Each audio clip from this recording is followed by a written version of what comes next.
हाँ जी, नमस्कार, राधे राधे, जय श्री कृष्ण। कैसे हैं सब लोग? बढ़िया, मजे में, आनंद में। चलिए, ईश्वर आप सबको हमेशा आनंद में रखें, खूब मजे में रखें, खूब स्वाध्याय करें, खूब अध्ययन करें, खूब मेहनत करें और अपने कर्म पथ के ऊपर लगातार बढ़ते चलें, बढ़ते चलें, बढ़ते चलें। ठीक वैसे ही जैसे समुद्रगुप्त बढ़ा, ठीक उसी प्रकार से अपने जीवन में कुछ लक्ष्य निर्धारित कर लीजिएगा। देखिएगा, हमने बात करी थी हमारी पिछली क्लास में और हमने समुद्रगुप्त के जो थे उन विजयों का उल्लेख हमने किया जो उसने विजय प्राप्त की थी। ठीक है, उत्तर में मैंने कहा कि प्रत्यक्ष शासन स्थापित किया। जो नीति जो है उसने अपनाई वो कौन सी थी? प्रसबोधरण। प्रसबोधरण का शाब्दिक अर्थ होता है जड़ से उखाड़ फेंकना। उत्तर भारत में जो उसने युद्ध लड़ा था उस युद्ध को कहा जाता है आर्यावृत का युद्ध, जहां उसने टोटल कुल 12 राजाओं को पराजित किया। आर्यावृत में उसने 2 युद्ध प्रमुख रूप से लड़े थे। इन दोनों युद्धों में उसने 12 राजाओं को पराजित किया, इस प्रकार का उल्लेख मिलता है।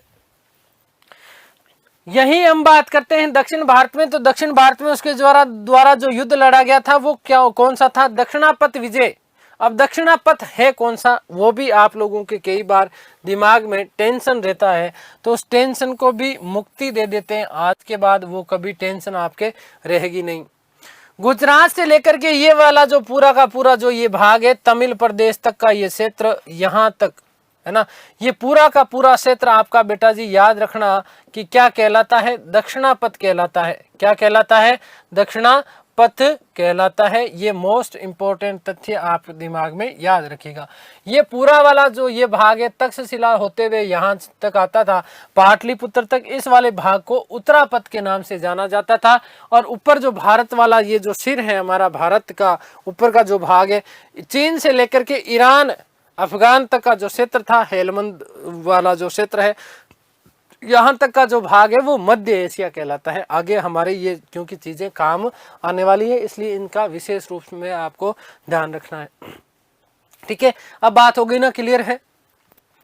फिर हमने बात की कि दक्षिणापथ विजय में उसने ग्रहण मोक्ष अनुग्रह नीति अपनाई।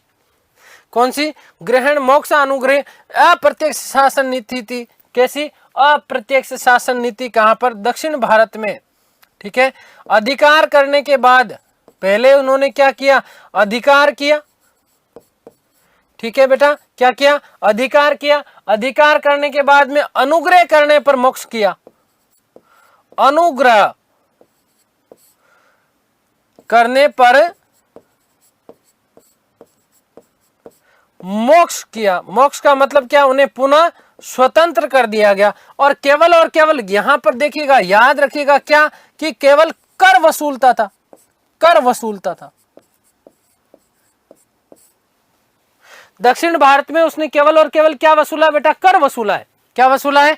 कर वसूला है। इस बात का आपको विशेष रूप से ध्यान रखना। उत्तर भारत की यदि हम बात करते हैं, आगे जब दिल्ली सल्तनत काल आपने यदि पढ़ा होगा, तो इस दिल्ली सल्तनत काल में एक वंश आया था जिसका नाम था खिलजी वंश। और खिलजी वंश में एक शासक हुआ जिसका नाम था अलाउद्दीन खिलजी। पद्मावत मूवी आपने बहुत अच्छे से देखी होगी। इस अलाउद्दीन खिलजी ने मध्यकालीन भारत में, अलाउद्दीन खिलजी पहला ऐसा व्यक्ति था जिसने उत्तर से दक्षिण भारत की तरफ आक्रमण किए। और प्राचीन भारत में समुद्रगुप्त प्रथम ऐसा व्यक्ति है जिसने उत्तर भारत से दक्षिण भारत में उसने क्या किया है? अभियान किए हैं। यदि हम बात करें दक्षिण से उत्तर आने की तरफ, तो उस स्थिति में हम बात कर लेते हैं। मैंने आपको कहा एक तो गौतमीपुत्र सतकर्णी या सप्तकर्णी एक ही बात है, लेकिन उसके बारे में ज्यादा इतिहासकारों ने दिया नहीं। फिर जब हम बात करेंगे गुप्तों के पतन के बाद में वर्धन वंश की, तो वर्धन वंश में यहाँ पर विशेष रूप से बेटा क्या, यहाँ पर पुष्यभूति थानेश्वर हरियाणा वाला ये जो भाग है, यहाँ पर वर्धन वंश की उत्पत्ति होती है। और ये फिर अपनी राजधानी बनाएंगे कहां पर? कन्नौज। वर्धन वंश की मृत्यु के मतलब वर्धन वंश के पतन के बाद में फिर से राजनीतिक उठापटक होगी। और इस उठापटक में 3 शक्तियां लड़ेगी। इधर ये वाला जो भाग है गुजरात जो कहलाता था, गुर्जर और मतलब गुजरात और राजस्थान वाला भाग, यहां से गुर्जर प्रतिहार। यहां से एक वंश आएगा जिसका नाम है पाल वंश, और इधर से आएगा राष्ट्रकूट वंश दक्षिण भारत से। तो दक्षिण भारत से स्पष्ट सुस्पष्ट जो विवरण मिलता है वो सुस्पष्ट विवरण मिलता है कि राष्ट्रकूट वंश का एक शासक था जिसका नाम था ध्रुव प्रथम। क्या नाम था? ध्रुव प्रथम, जिसने उत्तर भारत की इस राजनीति में सक्रिय रूप से भाग लिया, पहला शासक उसको माना जाता है। लेकिन प्राचीन भारत के संदर्भ में यदि हम बात करते हैं तो उत्तर भारत का पहला ऐसा शासक जिसने दक्षिण भारत में अपनी राजनीतिक स्थिरता स्थापित की वो कौन था? समुद्रगुप्त। और उसने अप्रत्यक्ष शासन की नीति का यहाँ पर उसने क्या किया था? अनुसरण किया था। आगे बात समझ में क्लियर है? अब मैं यहाँ पर कुछ चीजें आप लोगों के लिए लिखने जा रहा हूँ। बहुत अच्छे से इन चीजों को समझना है और ध्यान देना है बेटा, क्योंकि यहाँ से आपके प्रश्न बनने की पूरी संभावना रहती है। देखिएगा कि समुद्रगुप्त की इन समस्त विजयों का उद्देश्य, समुद्रगुप्त की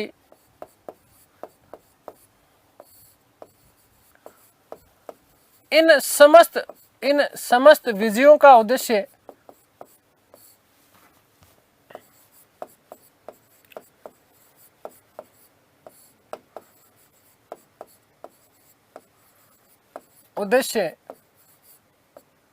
धरणी बंद था। क्या था बेटा? धरणी बंद था।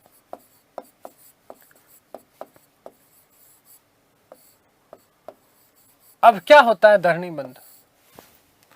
तो संपूर्ण भारत में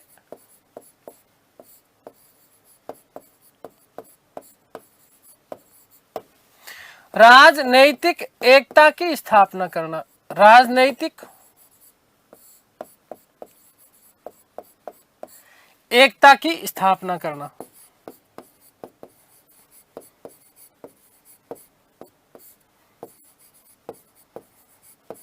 पहली बात। दूसरी बात क्या कि प्रोफेसर राय चौधरी, ये वही है व्यक्ति हैं हेमचंद्र राय चौधरी, ठीक है। प्रोफेसर राय चौधरी ने समुद्रगुप्त की दक्षिणापथ विजय को, समुद्रगुप्त की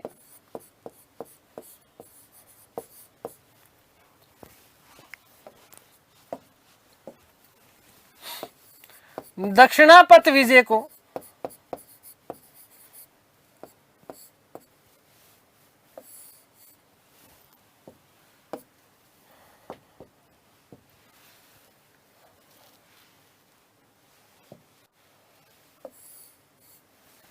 दक्षिणापथ विजय को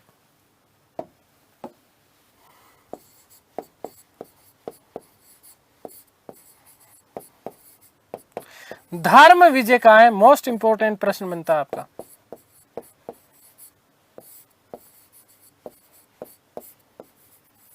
क्या कहा है इसको? धर्म विजय कहा है।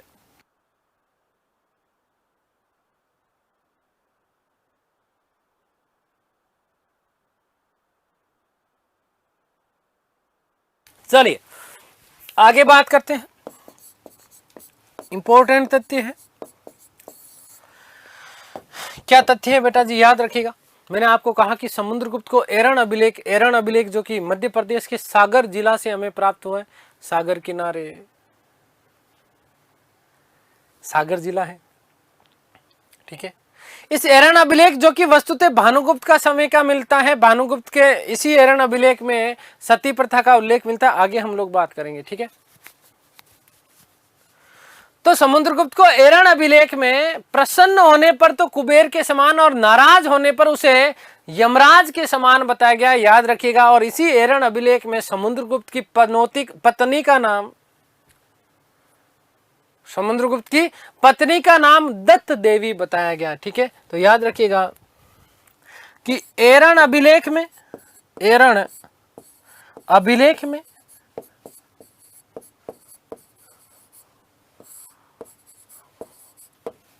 समुद्रगुप्त को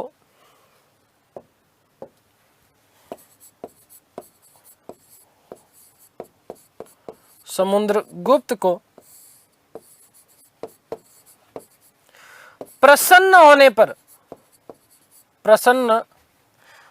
पर किसके समान? कुबेर के समान,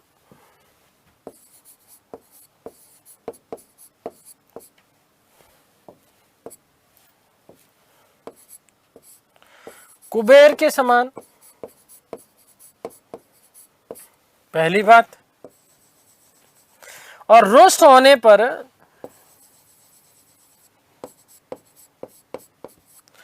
रुष्ट होने पर यमराज के समान बताया गया है। यम है हम, है ना, यमराज के समान बताया गया।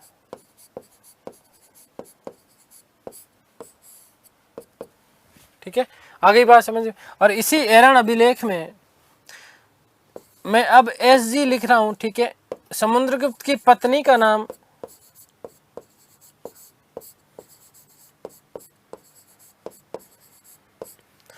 दत्त देवी बताया गया है।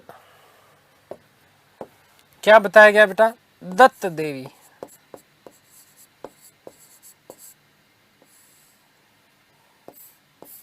समुद्रगुप्त की पत्नी का नाम क्या बताया गया है? दत्त देवी बताया गया है। कहां पर बताया गया है? एरण अभिलेख में बताया गया। आगे हम बात करेंगे समुद्रगुप्त के 6 प्रकार के सोने के सिक्के कौन कौन से थे। यहां से आपका प्रश्न आता ही आता है।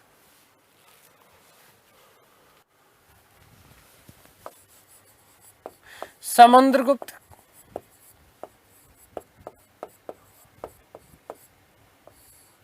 के 6 प्रकार के सोने के सिक्के।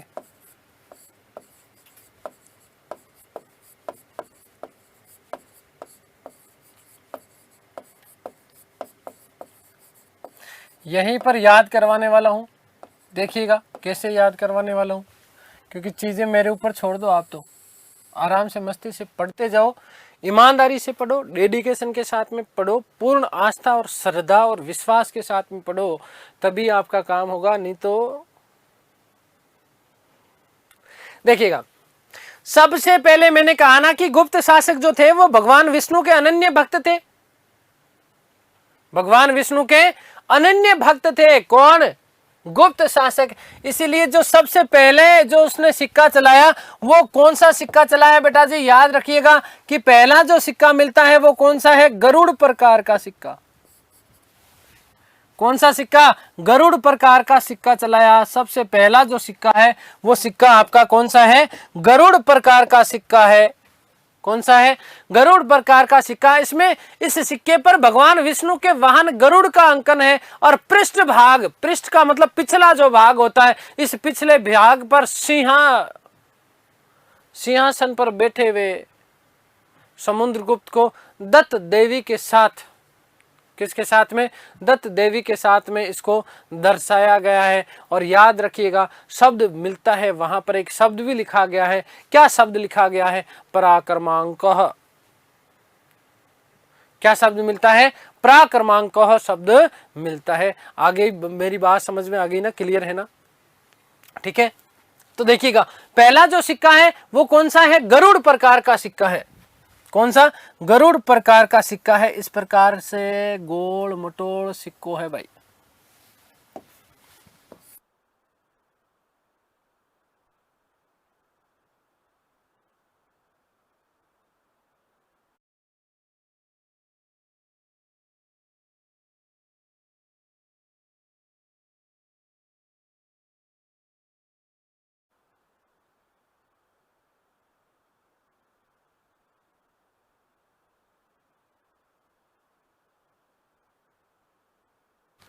ठीक है, इसके ऊपर किसका अंकन किया गया है? गरुड़ का अंकन किया गया है। कौन? किसका? गरुड़ भगवान का अंकन किया गया है। खगराज, है ना? गरुड़ का अंकन मिलता है। किसका? गरुड़ का अंकन मिलता है। किसका?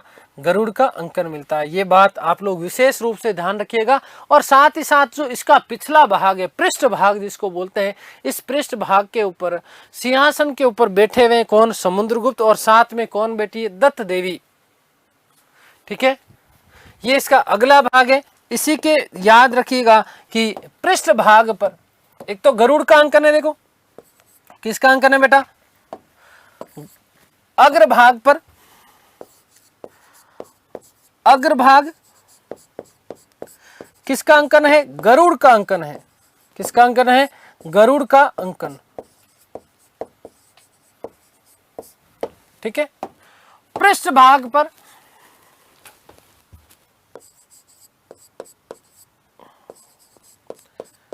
पृष्ठभाग पर मतलब पीछे वाला भाग, सिंहासन, सिंहासनारूढ़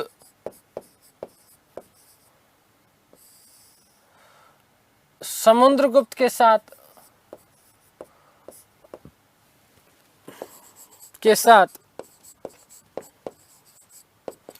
दत्त देवी का अंकन, दत्त देवी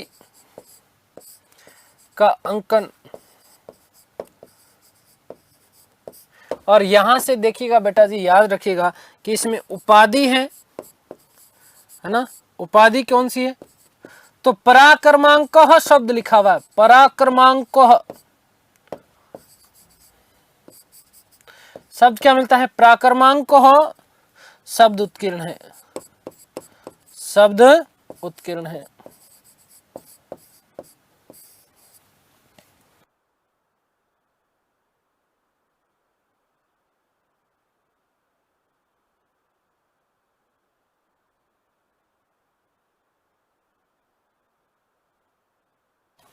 ठीक है।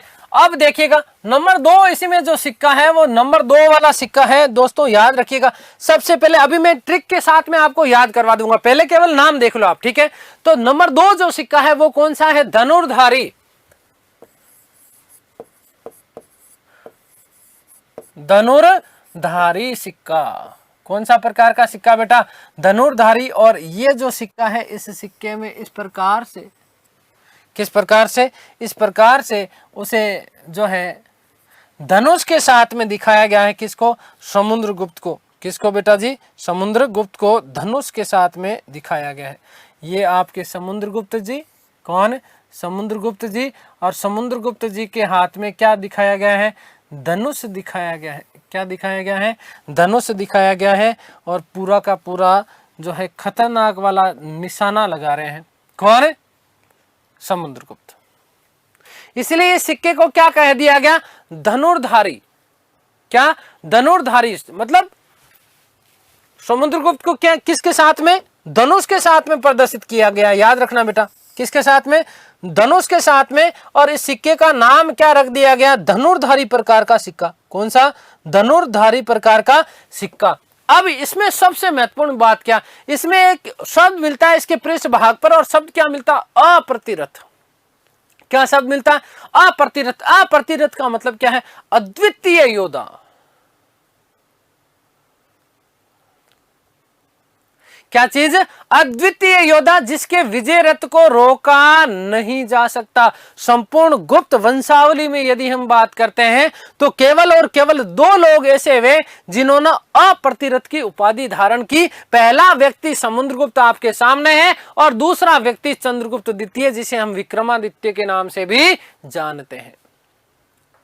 तो समुद्रगुप्त और चंद्रगुप्त द्वितीय जो थे, उन्होंने संपूर्ण गुप्त वंशावली में 2 केवल ऐसे शासक हुए जिन्हें अप्रतिरथ की उपाधि धारण की। और अप्रतिरथ की उपाधि का मतलब होता है जिसके माफ कीजिएगा, जिसके विजय रथ को रोका नहीं जा सका। इसी देखिएगा कि यहां से आपको पूछ लिया जाएगा कि इसके ऊपर कौन सी उपाधि है बेटा जी।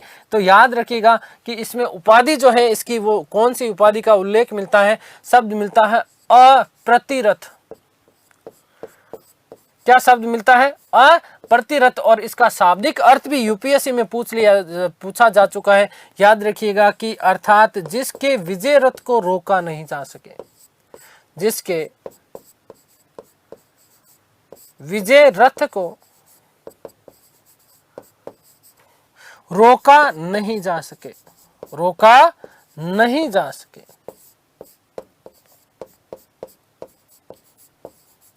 उसे क्या कहा जाता है? अप्रतिरथ कहा जाता है।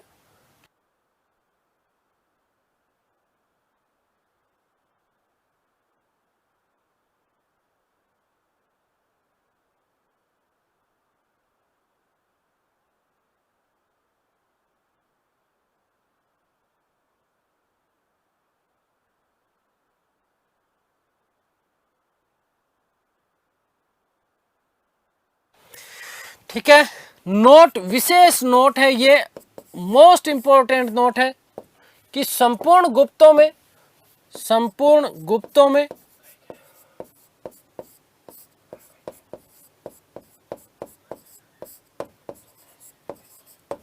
केवल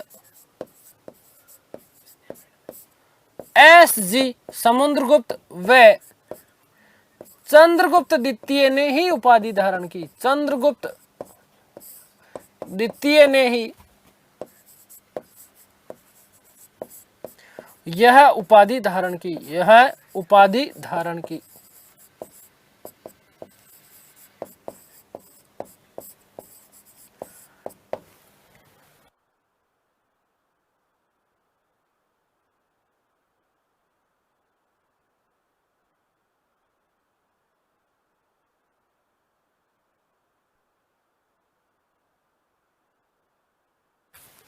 नेक्स्ट, अगली हम बात करते हैं नंबर 3 सिक्के की।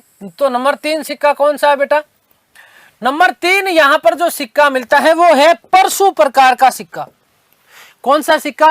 परशु प्रकार का सिक्का। और इस परशु प्रकार के सिक्के के ऊपर उसकी एक उपाधि का उल्लेख मिलता है। वहां पर शब्द मिलता है कृतांत परशु। शब्द क्या मिलता है बेटा जी? कृतांत परशु। तो परशु प्रकार का सिक्का के रुपड़ा थारा 3 नाम परशु, परशु और परशुराम। परशु प्रकार का सिक्का कौन सा? परशु प्रकार का सिक्का। देखिएगा किस प्रकार का होता है ये। बिल्कुल ये इस प्रकार का सिक्का था, गोल मटोल, ये इस प्रकार से। और यहाँ पर परशु के साथ में, किसके साथ में? भगवान परशु जी, है ना। परशु का अंकन है, परशु के रूप में जो है यहाँ पर क्या किया गया है? अंकन किया गया। किसका अंकन किया गया है बेटा जी? याद रखिएगा कि समुद्रगुप्त का।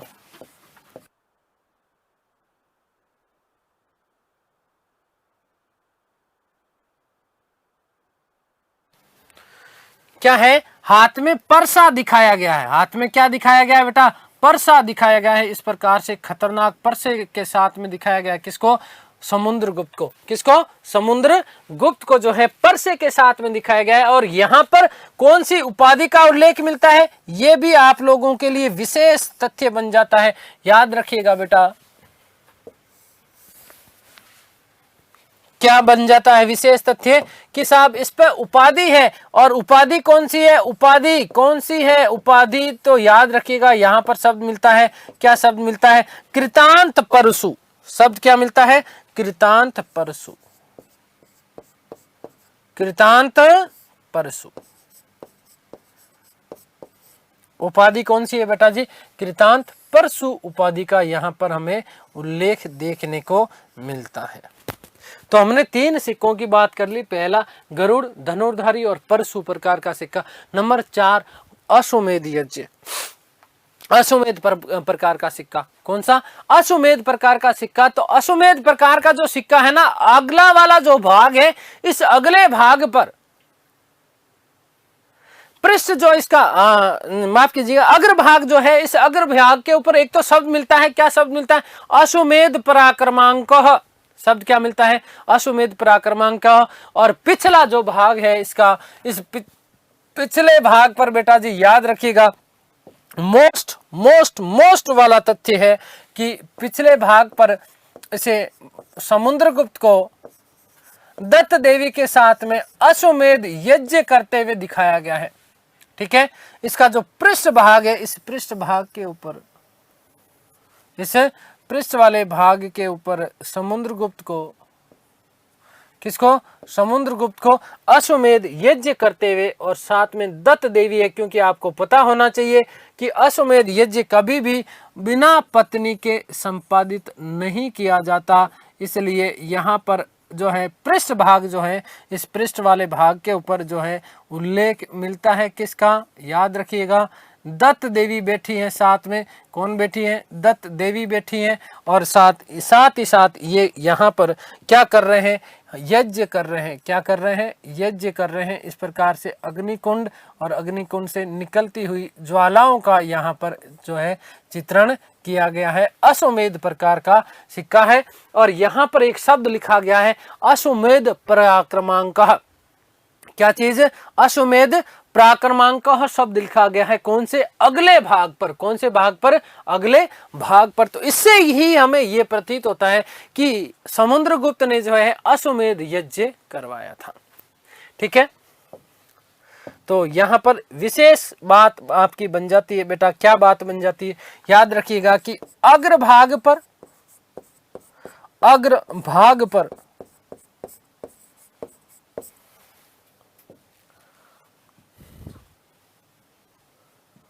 अश्वमेध पराक्रमांकः, अश्वमेध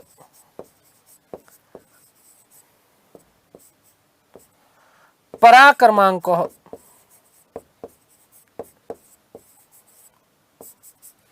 क्या शब्द मिलता है? अश्वमेध पराक्रमांकः उपाधि का उल्लेख है।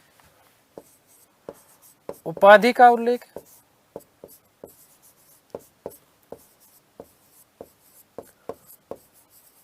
और साथ ही साथ याद रखिएगा बेटा दूसरी मोस्ट इंपॉर्टेंट बात कि इसमें पृष्ठ भाग पर राजमहिषी दत्त देवी के साथ, पृष्ठ भाग पर दत्त देवी के साथ अश्वमेध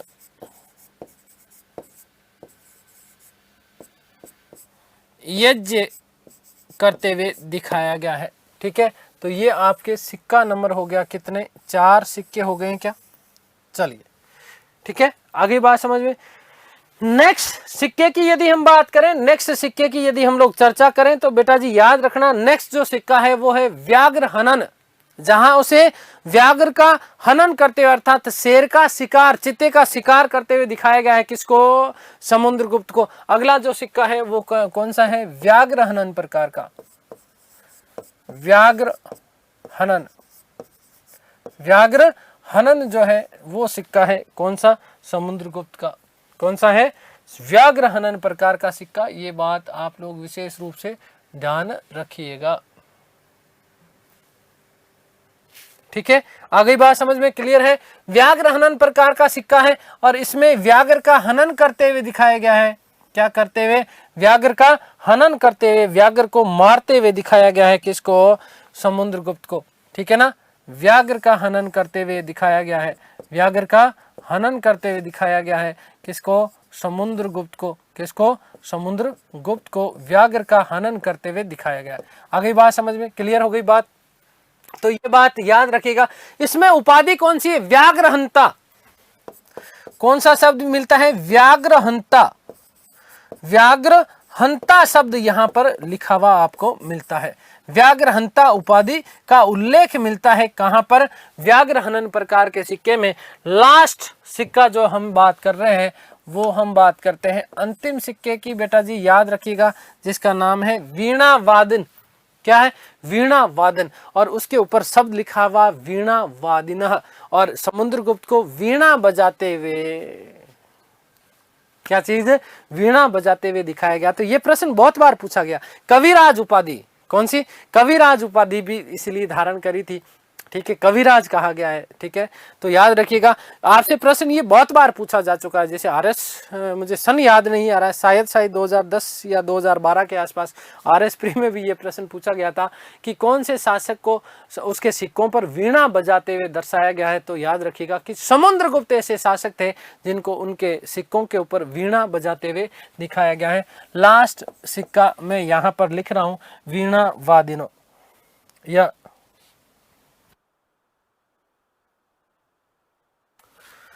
वीणा वादन प्रकार का, वीणा वादिन। ठीक है, तो याद रखिएगा कि समुद्रगुप्त को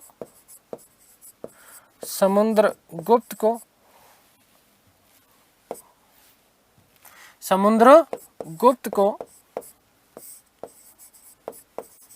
वीणा बजाते हुए दिखाया गया है।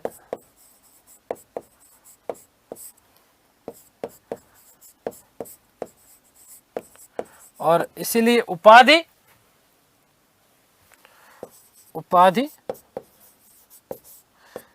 क्या कहा जाता है? समुद्रगुप्त को कविराज कहा जाता है। बेटा याद रखिएगा, क्या? कविराज। या यहीं पर शब्द मिलता है, क्या शब्द लिखा हुआ है? वीणा वादिनः। शब्द क्या मिलता है? वीणा वादिनः। शब्द उत्कीर्ण है, शब्द उत्कीर्ण है।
तो देखिएगा जी, हमने 6 प्रकार के समुद्रगुप्त के सिक्के पढ़ लिए हैं। यहाँ से प्रश्न आपका बनता है बेटा, याद रखना। सबसे पहले देखो, गरुड़ के ऊपर विराजा, भगवान विष्णु का वाहन। और गरुड़ के बाद में उसने धनुष उठाया हाथ में। ट्रिक बता रहा हूं, हाथ में क्या उठाया? धनुष उठाया। तो वो परशु की भांति दिखाई दिया। लोगों को किसकी भांति दिखाई दिया? परशु की भांति दिखाई दिया। और जब चारों तरफ उसने विजय प्राप्त कर ली तो क्या करवाया? अश्वमेध करवाया। जो कुछ अश्वमेध यज्ञ में जब उसने घोड़ा छोड़ा तो किसी ने रोका तो उसके लिए वो व्याघ्र के समान बन गया। किसके समान बन गया? और व्याघ्र के समान बन गया। उन सब लोगों को पराजित करने के बाद मस्ती से लास्ट में आनंद में वो क्या बजा रहा था? वीणा बजा रहा था। वो कौन क्या बजा रहा था? वीणा बजा रहा था। तो ये इस प्रकार से इस बात को आप लोग याद रखिएगा। आगे हम लोग बात करते हैं। लास्ट एक नोट लगा रहा हूं, उसके बाद हम बात करेंगे नेक्स्ट शासक की। नोट कि समुद्रगुप्त को उसके सिक्कों पर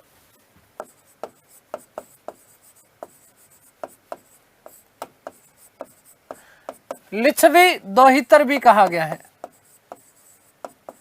लिच्छवी दोहित्र भी कहा गया है।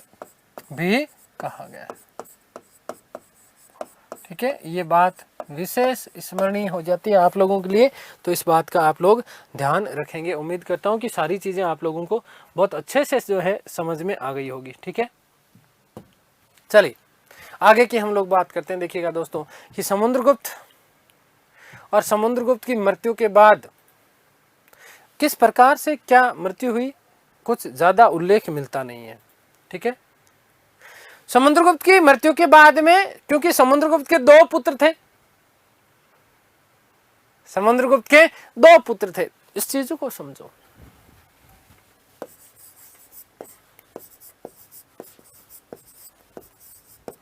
समुद्रगुप्त के 2 पुत्र कौन कौन से? बड़ा जो पुत्र था उसका नाम था रामगुप्त। बड़ा जो पुत्र है उसका नाम क्या है? रामगुप्त। और उसके बाद छोटा जो पुत्र था उसका नाम था चंद्रगुप्त द्वितीय।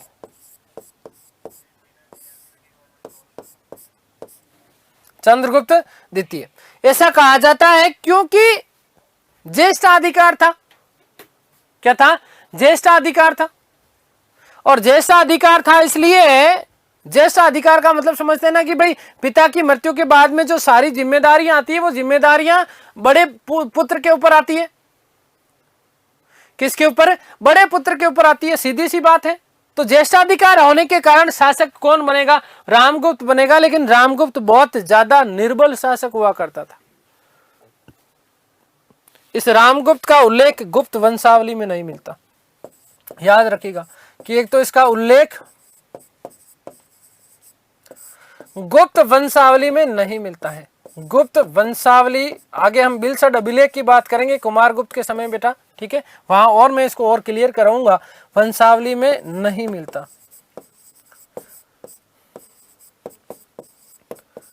लेकिन रामगुप्त का जो समय है वो रामगुप्त का समय है 375 ईस्वी से लेकर के 380 ईस्वी तक का जो शासनकाल का जो समय है ना वो रामगुप्त का है। ये 5 वर्ष के लिए शासन अवश्य करता है।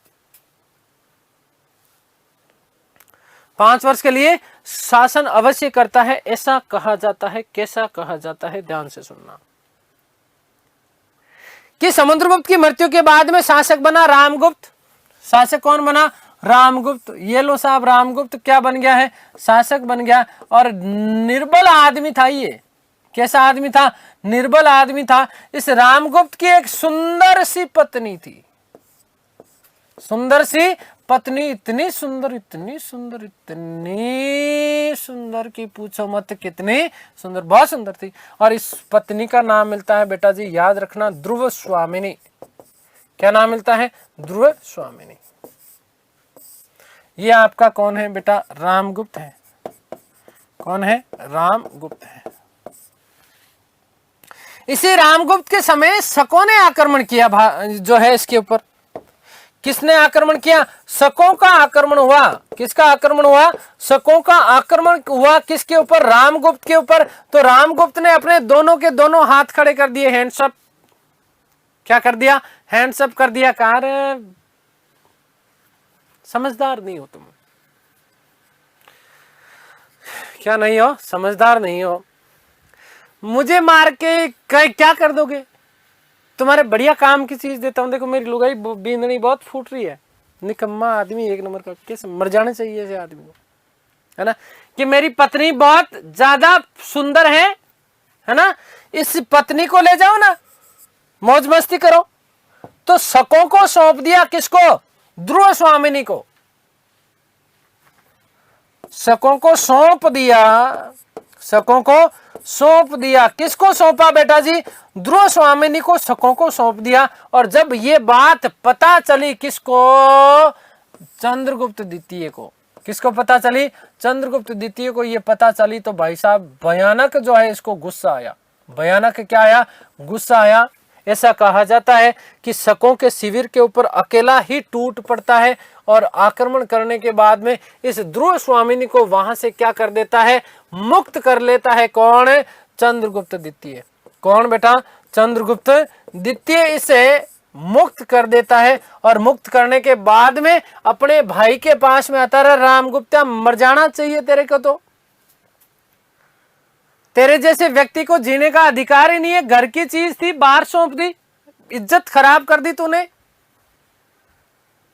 बेशरम आदमी। अगली आने वाली पीढ़ियां हमारे ऊपर लांछन लगाएगी कि इतना कायर व्यक्ति जिसने अपनी पत्नी तक को सुपुर्द कर दिया।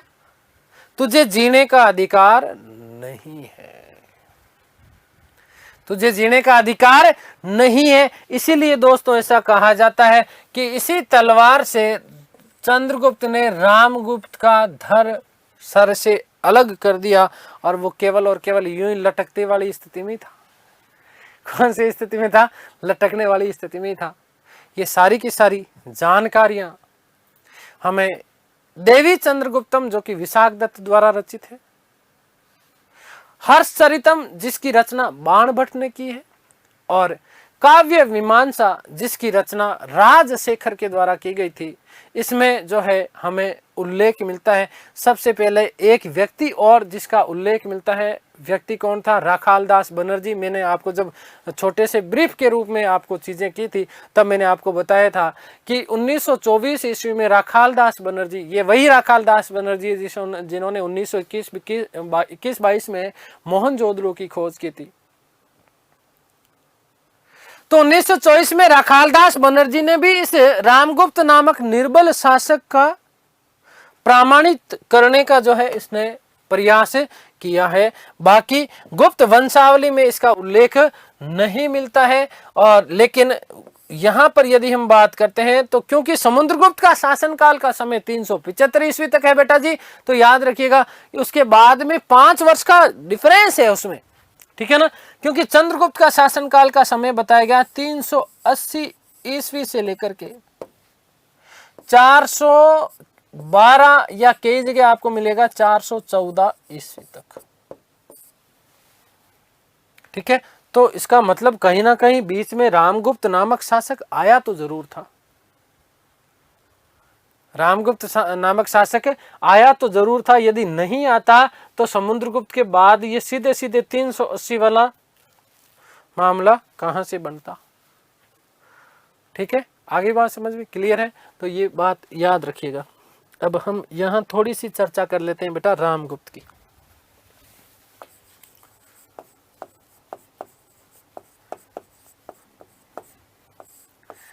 (375 ईस्वी से लेकर के 380 ईस्वी,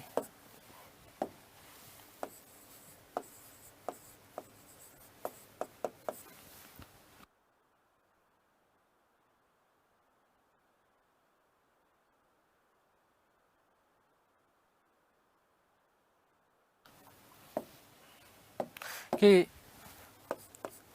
समुद्रगुप्त की मृत्यु के बाद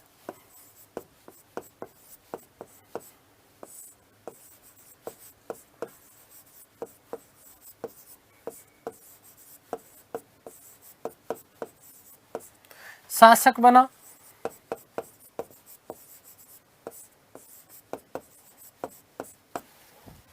कमजोर व निर्बल शासक था।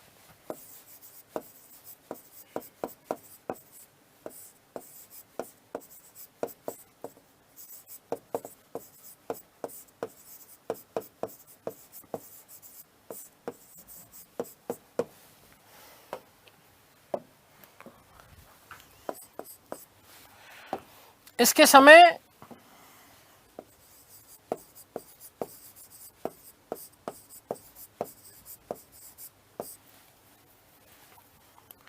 शकों का आक्रमण हुआ,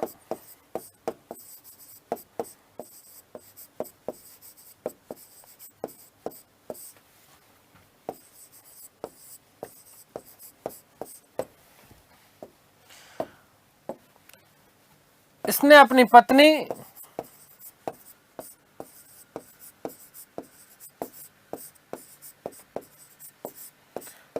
ध्रुव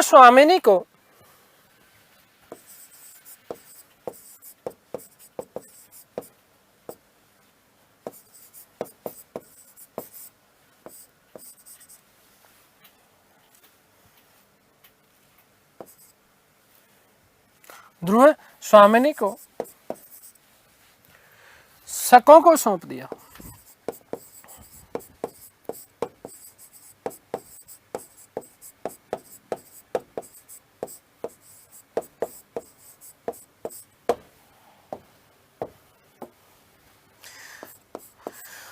चंद्रगुप्त द्वितीय ने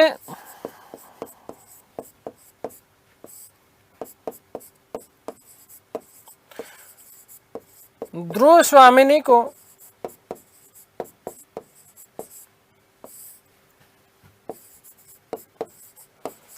स्वतंत्र कराया।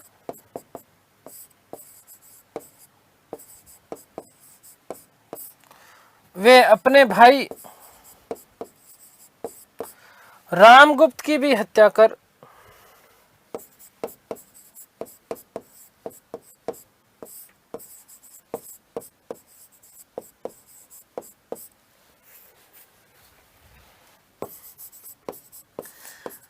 स्वयं शासक बना।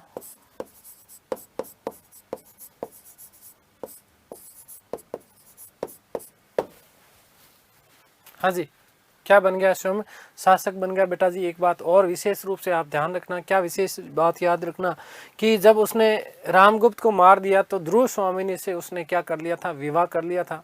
किसने? चंद्रगुप्त द्वितीय ने अपनी भाभी से ही विवाह कर लिया। ठीक है, भाभी तो माँ के बराबर होती है, बड़ी भाभी। ठीक, खैर, तो उससे विवाह किया और इसी ध्रुव स्वामिनी से आगे चल करके उसे एक संतान हुई जिसका नाम था कुमारगुप्त, और वही क्या बनेगा? चंद्रगुप्त के बाद में शासक बनेगा, चंद्रगुप्त द्वितीय के बाद में। ठीक है, आगे बात समझ याद रखिएगा कि इस संपूर्ण कहानी का उल्लेख, इस संपूर्ण इंपॉर्टेंट है, ये याद रखिएगा, संपूर्ण, इन संपूर्ण, इस संपूर्ण वृतांत गलत हो जाएगा।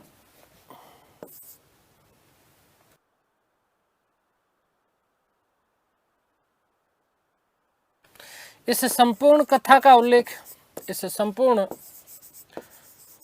कथा का उल्लेख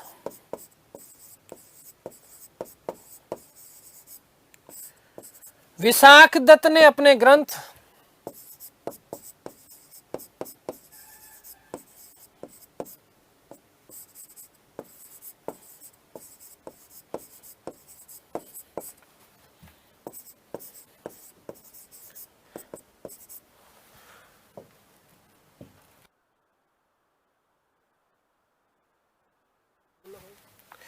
देवी चंद्रगुप्तम, देवी चंद्रगुप्तम में किया है।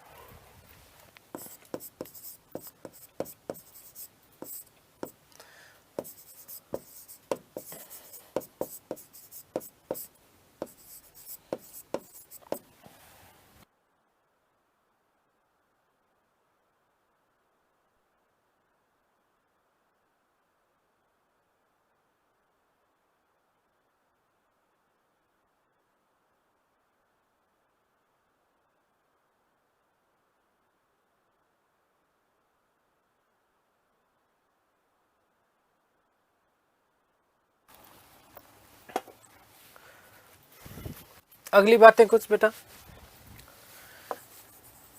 कि रामगुप्त का उल्लेख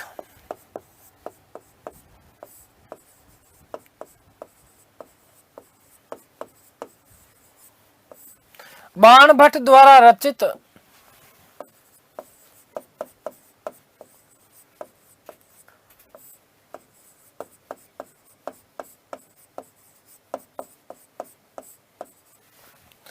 हर्षचरितम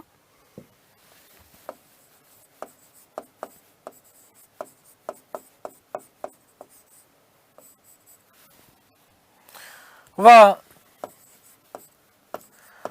राजशेखर की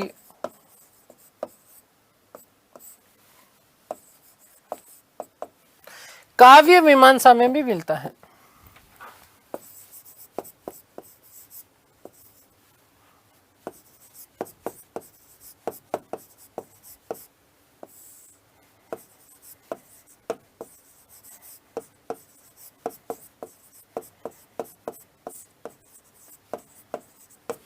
note, very most important note है बेटा, ध्यान रखना।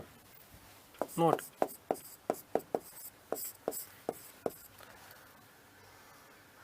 कि आधुनिक भारत में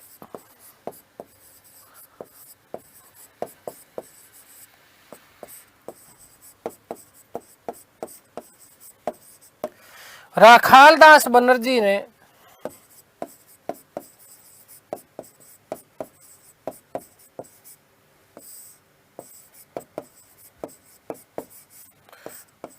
1924 में सर्वप्रथम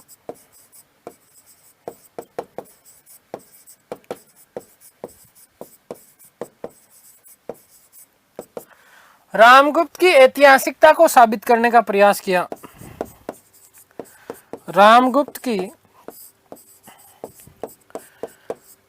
ऐतिहासिकता को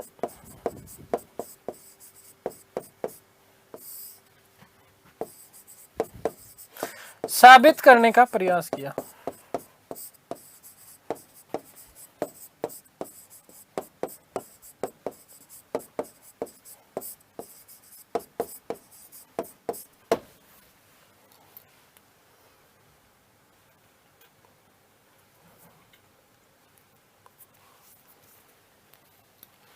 ठीक है, लेकिन महत्वपूर्ण बात बेटा जी ये भी है कि इस रामगुप्त का उल्लेख जो है गुप्त वंशावली में नहीं मिलता है। बिलसड अभिलेख, विशेष रूप से याद रखना, बिलसड अभिलेख में जो है संपूर्ण गुप्त वंशावली का उल्लेख हमें देखने को मिलता है। आगे बात समझ में क्लियर है। तो शासक अब बनेगा आपका कौन? चंद्रगुप्त द्वितीय।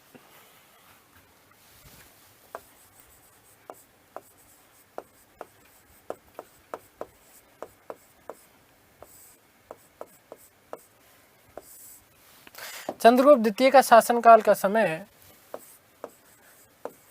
380 ईस्वी से लेकर के 412, कई जगह आपको 414 ईस्वी मिलेगा। ठीक है, महत्वपूर्ण है ये।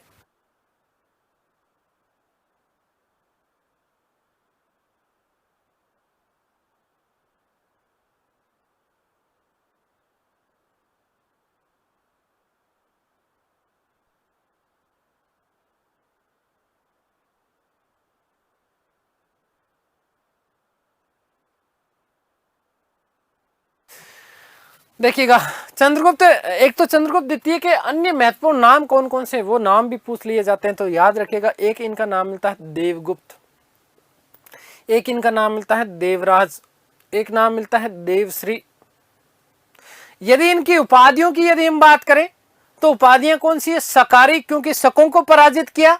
पश्चिम भारत से शकों का उन्मूलन किया इन्होंने, और उस शकों के उन्मूलन करने के पीछे सबसे बड़ा जो महागठबंधन बना वो कौन सा बना था? क्योंकि उन्होंने नागवंश की एक राजकुमारी जिसका नाम था कुबेर नागा,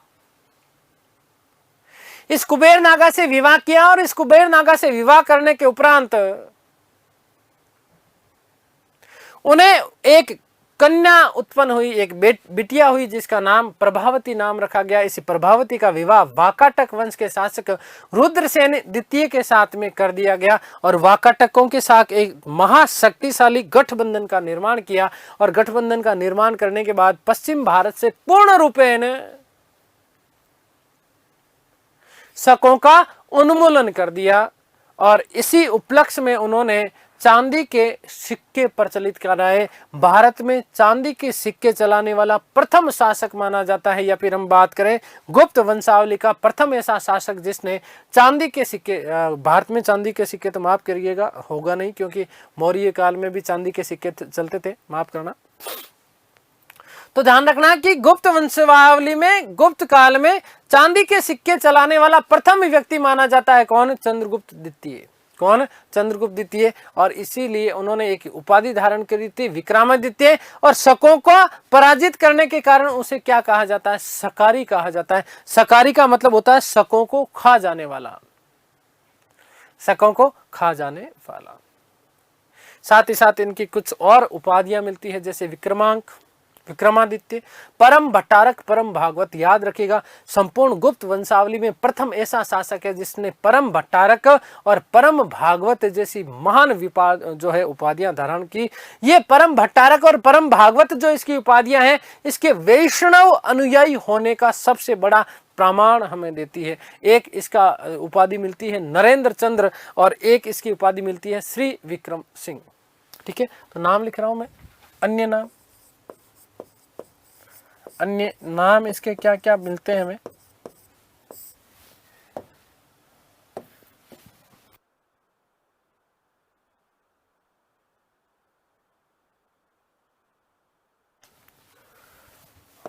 देवगुप्त, देवराज, देवश्री, देवश्री। उपाधियों की चर्चा कर लेते हैं हम लोग। उपाधियां,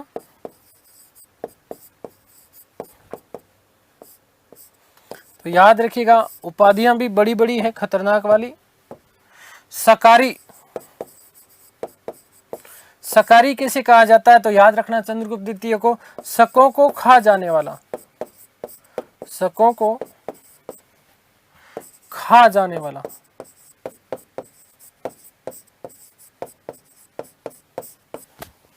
एक उपाधि याद रखिएगा विक्रमादित्य,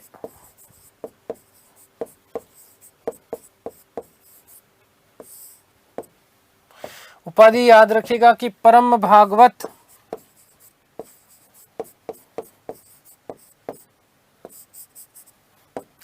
परम भट्टारक,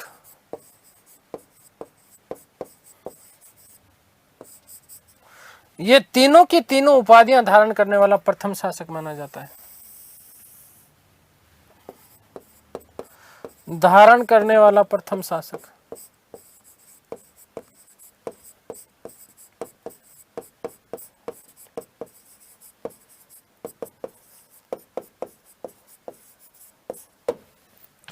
उपाधि इसकी मिलती है अप्रतिरथ, अप्रतिरथ, जिसके विजय रथ को रोका नहीं जा सके।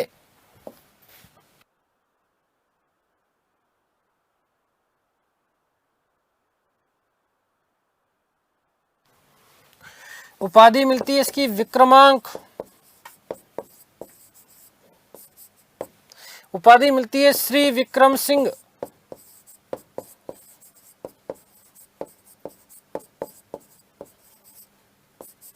उपाधि इसकी एक उल्टी भी मिलेगी, श्री विक्रम सिंह का एक उल्टा और मिलेगा, सिंह विक्रम। क्या मिलेगा? सिंह विक्रम। ठीक है, ध्यान रखना इसका। एक उपाधि मिलती है नरेंद्र चंद्र, नरेंद्र चंद्र। तो ये देखो इतनी सारी उपाधियां इसने धारण करी है। ठीक है, विक्रमादित्य की उपाधि शकों को पराजित करने के उपलक्ष्य में धारण करी है, याद रखिएगा। सकारी की उपाधि भी इसीलिए क्योंकि शकों को इसने पराजित किया। ठीक है, आगे बात समझ में। और शकों को पराजित करने के बाद में मैंने आपको कहा कि इसने भारत में वहां गुप्त काल में चांदी के सिक्के इसने प्रचलित करवाए थे। किसके? चांदी के सिक्के प्रचलित करवाए थे। ठीक है, क्लियर हो गई बात? यहाँ तक किसी को कोई डाउट नहीं होना चाहिए।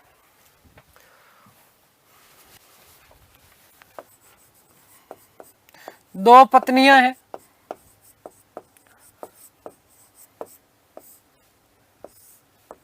कौन कौन सी? पहली ध्रुव स्वामिनी,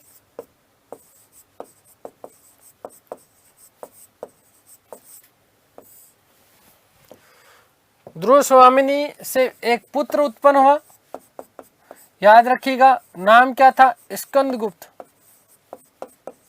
क्या नाम था बेटा? स्कंदगुप्त। नंबर 2 कुबेर नागा, जो कि नागवंश की राजकुमारी थी, कुबेर नागा। इससे इसको एक पुत्री हुई,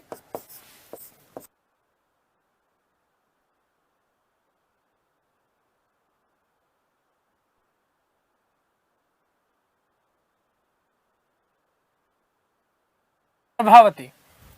और यहीं पर एक बात मैं आपको स्टार बना के लिख रहा हूं कि अपनी पुत्री का विवाह, अपनी पुत्री का विवाह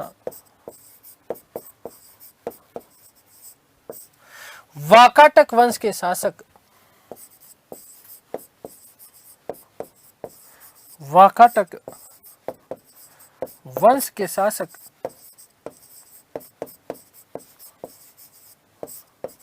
रुद्रसेन द्वितीय के साथ किया।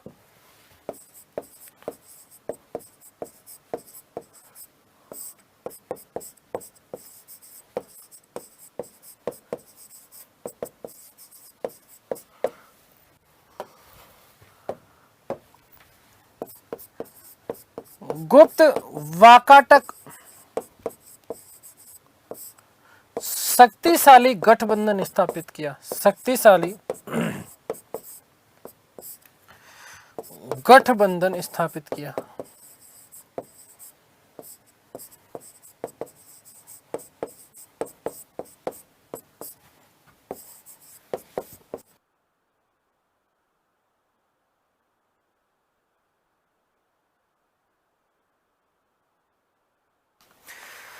तो किस प्रकार से इसी शक्तिशाली गठबंधन के माध्यम से ये शकों को पराजित करेंगे, क्या क्या चीजें होगी, ये सारी की सारी बातें, ये सारी चर्चा हम लोग हमारी अगली क्लास में करने वाले हैं।